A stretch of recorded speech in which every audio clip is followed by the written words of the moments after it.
Hey Vincent, I'm just going to show you what I think you'll need to do to import this into your class, and this will import the 4 test and the final from fall of 2021, so you can just use those.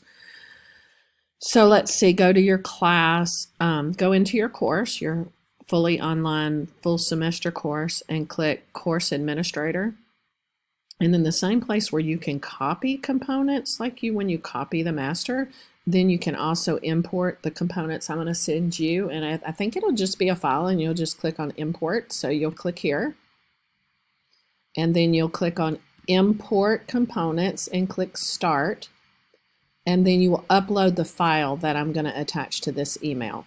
And that should put the 4 test and the final again from fall of 2021, so you can just use those. Those should put those into your course.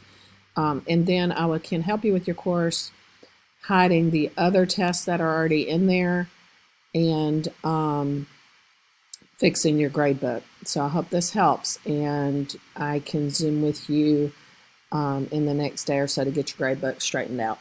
Thanks.